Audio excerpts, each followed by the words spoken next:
Good morning, everybody, and welcome to this free webinar which we are offering as part of IGG's charity activity. And the object for this event is to bring you up to date on Brexit issues and try to support your business preparation for Brexit.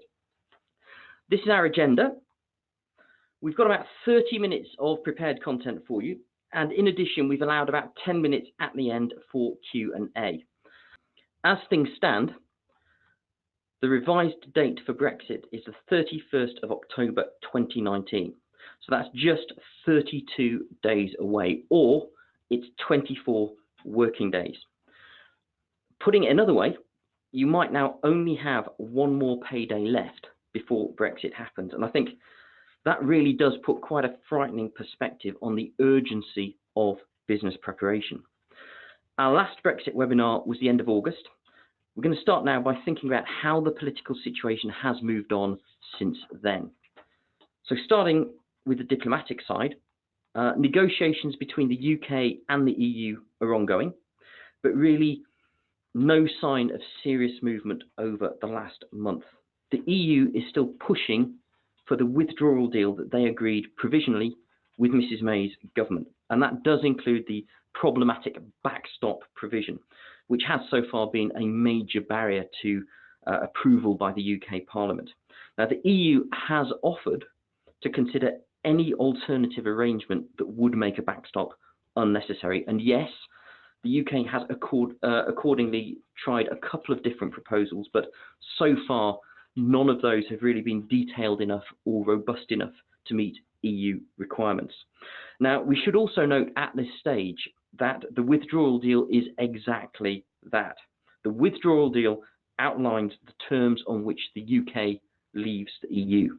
The withdrawal deal is not a trade deal, and the EU has actually declined to discuss trade until withdrawal is complete. So no formal trade talks have yet been held. The withdrawal deal does include provision for a sort of transition period in which special trading arrangements would apply. And that would certainly give us a bit of breathing space in which a new trade deal could be discussed.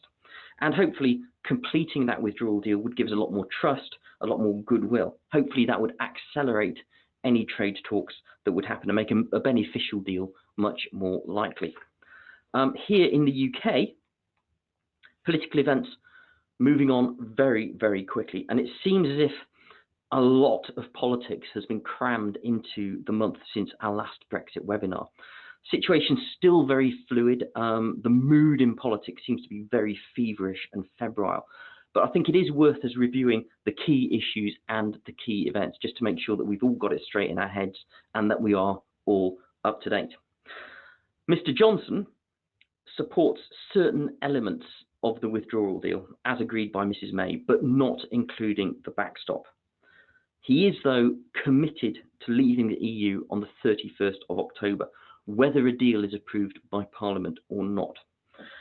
The withdrawal deal itself has been rejected by Parliament on 3 separate occasions, and it is, as I said, concerns over the backstop that seem to be the key stumbling block for most MPs. Mr Johnson lost his working majority in the House of Commons on the 3rd of September. And don't forget, he does rely on Ulster Unionist parties for that working majority. What that means is that the government might struggle now to defend against any vote of no confidence in Parliament. It also means that the government is going to struggle probably to pass really any legislation at all on any subject. And that does include the legislation that would be needed to call an early general election. 9th of September, I should say, Parliament passed what they call the Ben Act. Technically, it's the EU Withdrawal No. 2 Act of 2019. And what this says, it's a very short act, what it says is that the PM must either agree a new Brexit deal with the EU, gain parliamentary approval for a no-deal Brexit, or seek a 3-month delay to Brexit from the EU.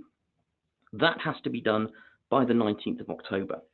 And that 19th of October deadline means that the request has to occur at or before the European Council meeting scheduled for 17th, 18th October. Special arrangements would apply if the EU offers a different length of delay, but a 3-month delay would push Brexit back to the end of January 2020. Now, the Act only requires the Prime Minister to request a delay. Obviously, we can't say for sure whether a delay would actually be granted by the EU or what conditions they would want to attach to it.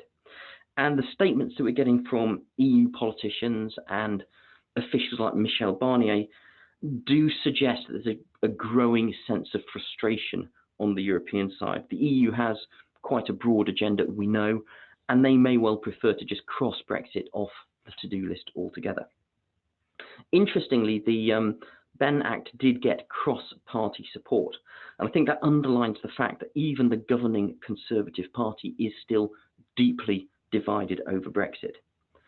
On the 6th and the 9th of September, the PM tried to pass legislation that would try to shake things up, change the parliamentary arithmetic. He tried to hold an early general election, but under the Fixed Term Parliament Act, that does require a 2/3 majority, and he didn't achieve that. On the 9th of September, which is the day that the Ben Act passed, Parliament was prorogued. It was shut down. That was planned by the government in advance, and actually royal approval was given back in August. And it is worth noting that prorogation is normal procedure. It marks the end of a parliamentary session, but on this particular occasion, highly controversial. Several legal challenges launched, and prorogation found to be unlawful by the Supreme Court. So Parliament resumed on 25th of September. Looking ahead, kind of difficult to see how the Brexit issue might be resolved at this point, because really neither the EU nor the UK government seem able to move forward. There is no parliamentary majority for any of the major Brexit options. So that was a very brief and a very heavily edited summary of what's been going on in the political sphere since our last Brexit webinar. We don't normally cover politics in depth at IGD, and we're not political pundits. We certainly don't lobby because we're a charity. But hopefully, given the hectic month that we've had, it's been helpful to get everything straight, and I hope it was valuable, particularly if you are dialing in from outside the EU. And I saw from our list of subscribers that we do have at least one person dialing in from Spain, so hopefully that's cleared things up a bit. You might recall that in our last webinar, IGD outlined the 3 major endpoints for Brexit, which is Brexit with no deal, Brexit with a deal, and no Brexit at all.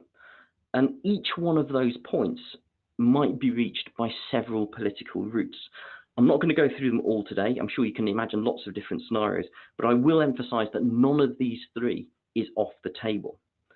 The events of the last couple of weeks may have reduced the odds of no deal, at least as far as October is concerned, but it is still the default legal option, and the UK cannot force the EU to offer a further delay. From a grocery viewpoint, of course, we would probably prefer no Brexit at all. That would be the favoured option. But we shouldn't kid ourselves that even no Brexit would actually resolve all of the UK's embedded economic and political and social problems. And really, given what's at stake, I think UK grocery businesses would be prudent to continue planning for no deal in October until we hear otherwise. We've taken that view from the beginning of the Brexit saga, and really, I can't see that there's any reason to change that stance right now. Government's certainly preparing for Brexit. As far as we know, the government is still working to the 31st October deadline, and they are increasingly emphasising preparing for no deal. And that's something businesses should definitely take note of. Since our last webinar, details of something called Operation Yellowhammer have been published. Now, this was a plan that was prepared late in 2018, and it outlines all of the assumptions that were made by Treasury planners for no deal in March. So this gives us another official view of what no deal might look like. And you should read that in conjunction with all of the economic forecasts that were issued by OBR. And I discussed those in our last webinar. Now, I should emphasize that Yellowhammer is deliberately pessimistic. It's meant to show what might happen if no steps are taken by government or businesses to mitigate. Hopefully, all of the government activity that we've seen since the spring has helped to reduce that risk. and an updated Yellowhammer might be a bit more positive. But really, Yellowhammer says that in March, neither government nor businesses were really ready for no deal. It is a complex study, and I've just picked out here the top 10 key points relevant to food and grocery in the short term. Note, food supply is expected to be affected in terms of both price and availability, and it is expected to be focused primarily on fresh food, so imported fresh produce. There isn't expected to be an overall shortage, but shortage of fresh produce, and in particular higher prices, are expected to hit the most vulnerable households the hardest. Yellowhammer says that the delays that we might expect to see at the UK border could be as long as 2.5 days, at least to start with. The length of the delays and the capacity at the border would improve over the next couple of weeks, but even so, it is a worrying prospect. That said, it is quite hard to model the length of the delay with any sort of confidence, and it is quite possible that a lot of vehicles just would not attempt the journey if they thought it was going to be very difficult, or if they thought the length of delay was unpredictable. And I think for me, it's the too difficult factor that is the key one. If our partners in the EU think that doing business with the UK is going to be too difficult after Brexit, well, why would they bother? There's lots of other places that they can sell their goods, even after things calm down. Also worth noting, problems in finance post-Brexit could actually hamstring normal business operations. If trade is going to happen, funds have got to flow freely both ways between the UK and Europe. It's not just goods that have to move. And finally, we do need to watch out for those black swan events. And some of these black swans could be coming from the criminal world. Experience has shown us that criminals, and particularly the cyber criminals, tend to take advantage of any period of disruption. So grocery businesses have got to be alert to any sort of cyber scam, phishing attacks, that sort of thing, associated with Brexit preparations. Now, again, as emphasised by government, Yellowhammer deals with a worst case, no preparation scenario, and hopefully that is not going to come to pass. So what sort of preparations is the government making? Well, over the last month, the UK government's been working really hard, beginning a campaign to ensure that importers and exporters are ready for Brexit. And it's focused primarily on making sure that the paperwork is right for goods, for drivers, and for vehicles. There's going to be 100 pop-up stands at transport locations in the UK, about 50 stands planned for Europe. And those are going to be multilingual, because we know that only around 10% of HGV drivers who travel to Britain actually speak English as a first language.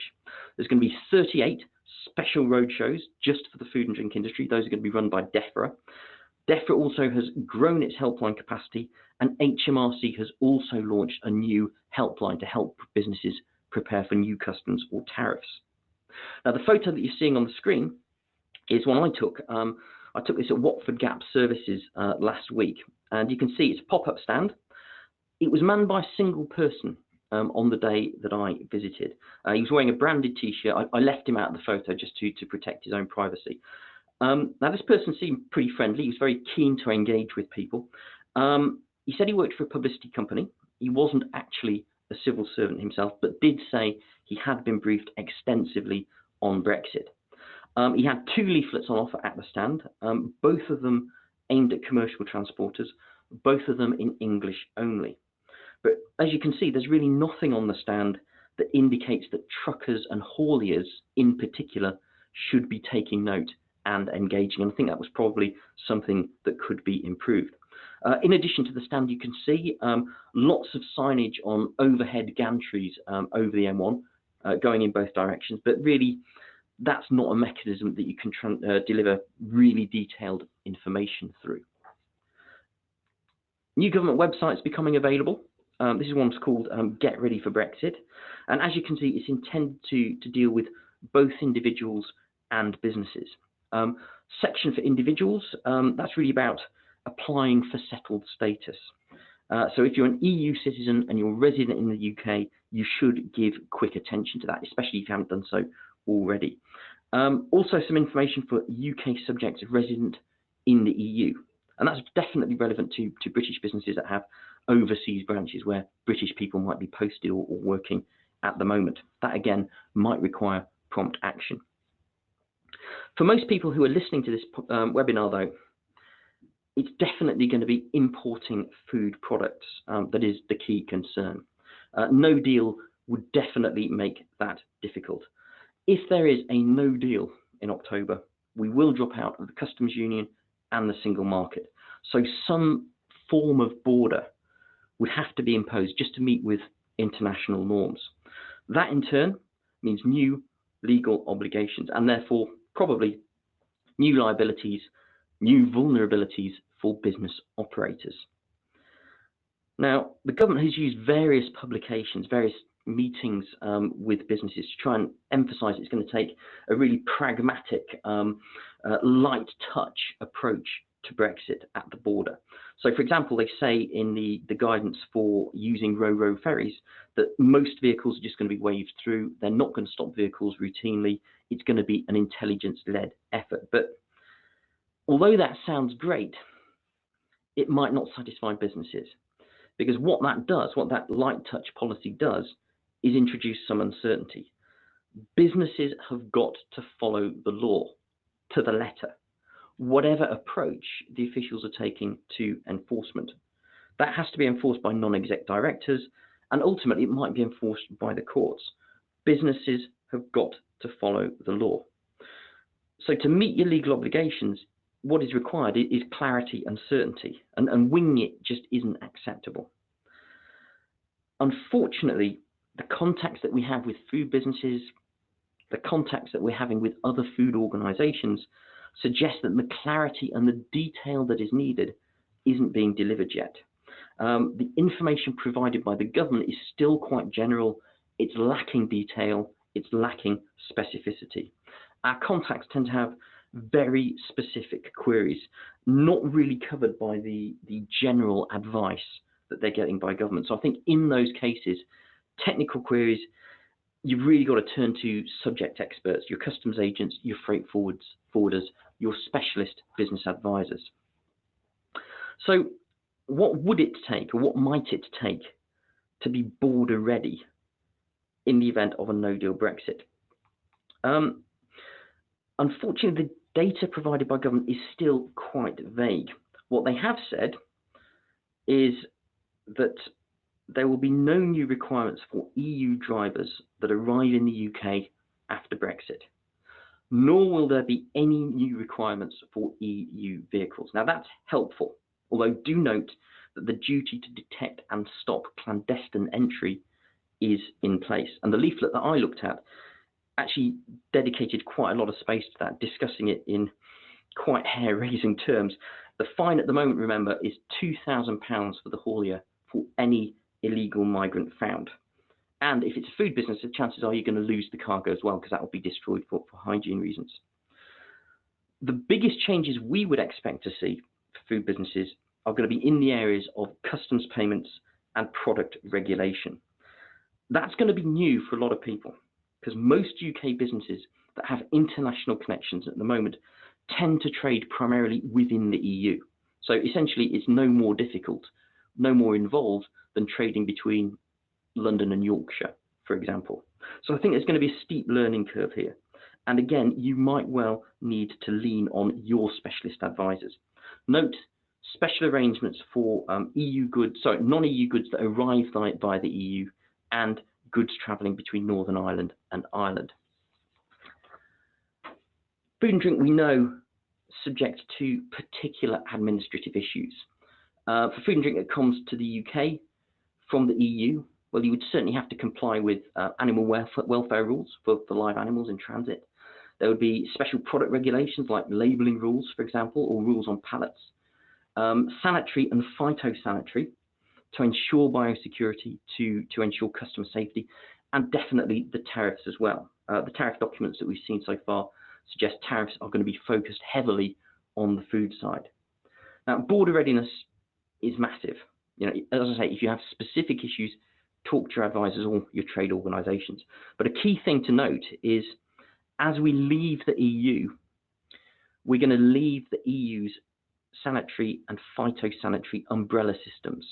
Those at the moment are called traces, which is for animal foods, and plant passport for plant foods. Those are going to be replaced by UK-only systems called IPAFs for animal foods and Peaches, which is for plant foods. And I've actually provided a couple of short links on the screen here that you can follow for more official information on how those work and what you might do, what you might need to do to register for them. As far as the government is concerned, it's not important just to get vehicles into the country. They want to get vehicles out of the country again just as quickly. And actually, the meetings that I've had with government tend to emphasise getting the vehicles out rather than getting them back in. There is a plan at present to intercept HGVs as they head for UK ports, while they're still miles away, probably. And any vehicle that doesn't have the right documents to get into Europe will be turned away from the port in order to prevent any sort of delay for other people. Now, this slide here is based on the current government leaflet, and it shows you what would be inspected to ensure that your vehicle is border ready. Again, lots of possible permutations. This document alone runs to about 20 pages. Oh, by the way, don't forget that the requirements for your normal cars, your private travel, are going to change as well. So if you want to take a car into Europe after Brexit, if there's no deal, you'll definitely need your green card, your V5 paper, and your GB sticker. So don't get caught out by that change. To support exporters, the long-awaited product journey flowcharts are becoming available. When I looked on Sunday, there were 4 of those on the DEFRA website, and that's export of chemicals, meat and dairy, live animals, and fish travelling from the UK into Europe. More are coming on stream today, and more expected to follow later. So hopefully the next wave will focus more on imports, because that is the item most critical to British businesses and British consumers. This example shows you the flowchart just for meat and dairy, runs to 15 different steps. And bear in mind that these flowcharts could change over time with new versions being updated. So if you're using this source, don't forget to check back. Also worth noting, certain steps are expected to take several weeks to complete. So if you haven't started yet, it is now urgent. And of course, lots of stuff still open, still uncertain at the moment. I've listed a few things on this chart, not an exhaustive list, obviously. Most important, I think, for most of us, the proposed tariff schedule for imported goods. We had a version from that from the May government, but that was withdrawn by the Johnson government. It's now being reconsidered, but we don't yet know when a new version might appear or what might change. And obviously that is a politically sensitive and business sensitive issue. Digital export health certificates, we were promised those within the next couple of weeks, but they're not going to be ready as was initially hoped. They might be ready for Brexit if we get an additional extension.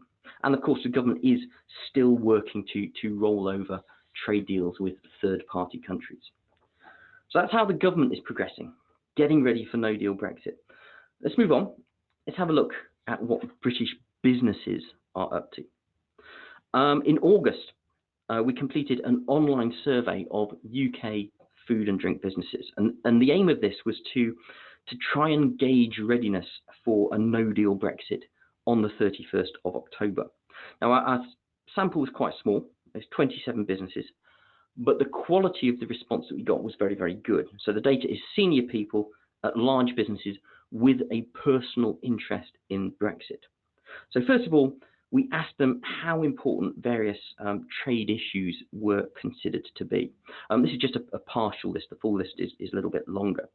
But you can see high importance attached to nearly all of them. But customs, tariff changes, and transport rules, those were the things of largest concern. Next, we asked about, well, how ready are you to tackle changes in each of those different things? And note that this was self-assessed. So it is possible that businesses would over or underestimate their own readiness. What we see here is that even for very large businesses with lots of knowledge, lots of resources on hand, there are problems getting ready for no deal. And the situation for the SMEs, presumably worse, as was indicated by CBI research in July. Now, when we delve into the data, it's lack of information from government that is seen as the key issue hampering Brexit preparation. Still lots of areas where the information is lacking, or perhaps where the information is available, but it's not being made available in a form that is clear and accessible to business users. But if you look at the left-hand side of the chart, focus particularly on tariffs and transport. Tariffs and transport are the areas with highest importance to business, but also low levels of readiness. So that's the point at which high importance intersects with low business confidence. And hopefully the government will be focusing on sorting those two out as a matter of priority. We've also become aware, talking to our business contacts, that a lot of them are starting to run very short now of what you might call management bandwidth. Business leaders we know already trying to cope with really harsh operating environments, and adding Brexit on top just adds more complexity, more difficulty. If Brexit were postponed again, I think it would be very hard for a lot of businesses to generate enthusiasm for any further Brexit preparation. And probably the same applies to any other government activity that requires business involvement. So development of a new food policy, for example, that's under construction by DEFRA, and they have solicited business involvement. But given what is going on in the market, given Brexit, it might be very difficult to justify that allocation of management time. Finally, let's have a look at how our citizens are feeling, our shoppers. Our data comes from a shopper research program called Shopper Vista, and we talk to over 1,000 shoppers every single month. The latest month's data for September, it's interim figures. It's based on just the first 3 weeks of September. And given what's going on, given how fast things are moving, full month figures might look a little bit different. We know that some businesses stockpiled goods for Brexit back in March. That was a key business response.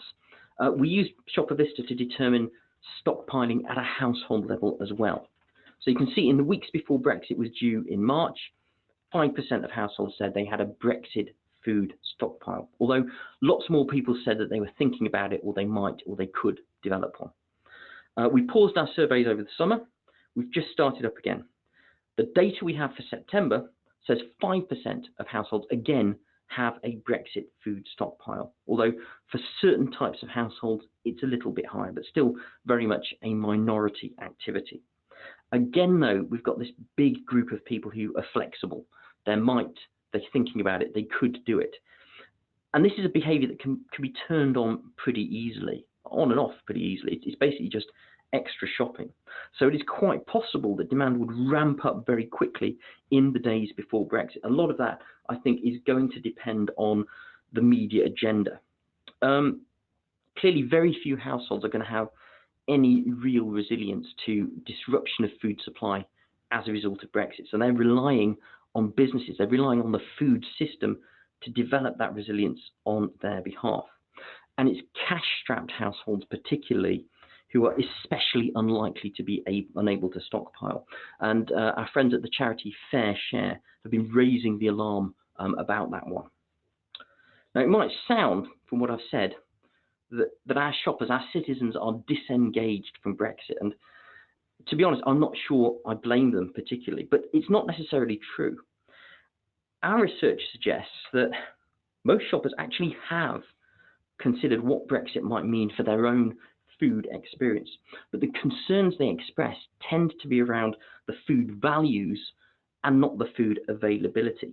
So lots of concern attached to things like food ethics, food quality in the post-Brexit period, particularly for more affluent shoppers.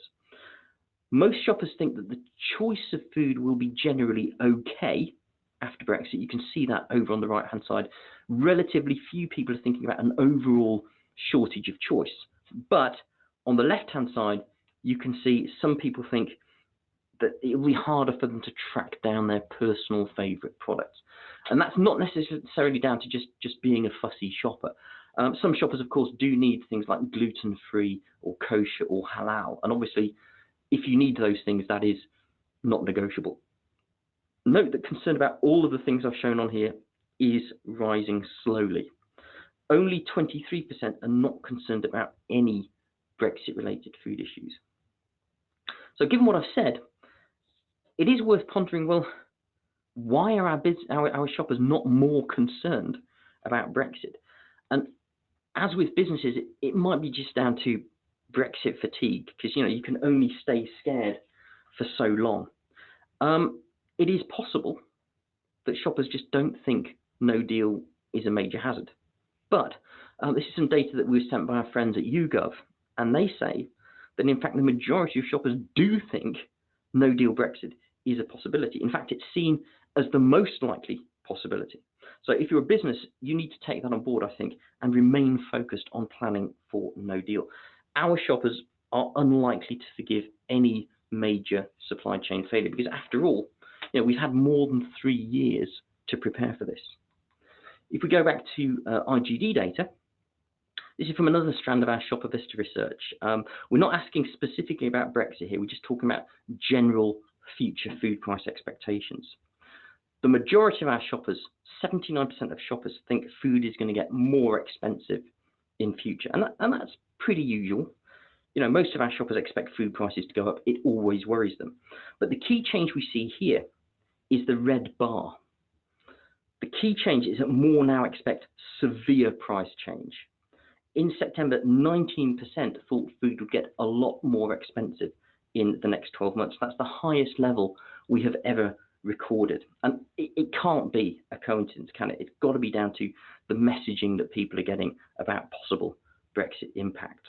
And I think this uptick in shopper concern about price will need some close attention from food businesses.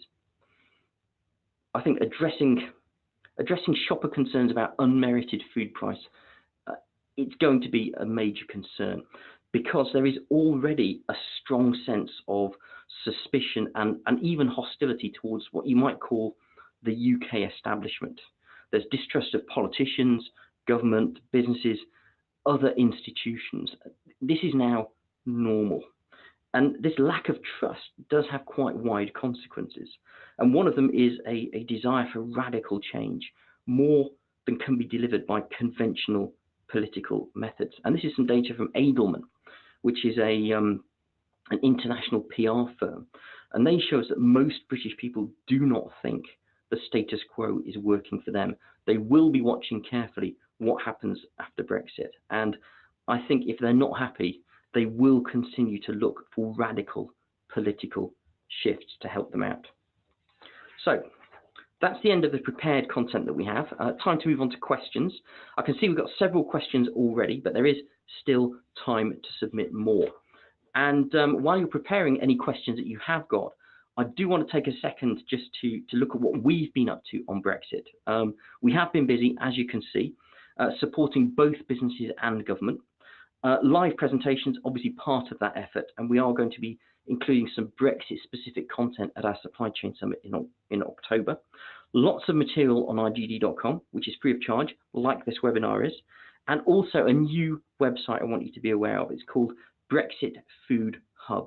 It's basically an FAQ website that we've worked really hard to develop in tandem with other food organisations. We're updating constantly in line with your requirements, in line with the changing situation. You can find it by just Googling those words, Brexit Food Hub, or follow the link from igd.com. And if you still can't find the answers you want, pick up the phone. We are only a phone call away. So, questions. Okay, first question is reference the Edelman data that I just showed, which is what is the difference between general public and informed public? That's primarily an educational division. Generally speaking, the informed public will be those with degrees or with a higher level of income, and there were about 200 of those in the UK sample that they chose. What have we got next? The government published draft import tariffs in March. When will the government confirm any import tariffs for 31st of October? At the moment, we have no clarity or transparency on this one, unfortunately. And what that means is that food that is currently in transit from New Zealand, for example, maybe New Zealand lamb, has actually been loaded onto ships and is on its way to the UK with no knowledge of whether tariffs will be chargeable or what the tariffs might be. So unfortunately, we don't know. But as soon as we do know, we will put it onto the Brexit Food Hub. Any news about possible tariff rate quotas to buy from EU countries to import to the UK? This, again, I think would be part of the exit the exit negotiation we have with the EU. Putting this very simply, a tariff rate quota is essentially a free pass for tariffs that will apply to a certain amount of food brought into the EU. So, for example, I believe there is a tariff rate quota for chicken from Thailand coming to the EU.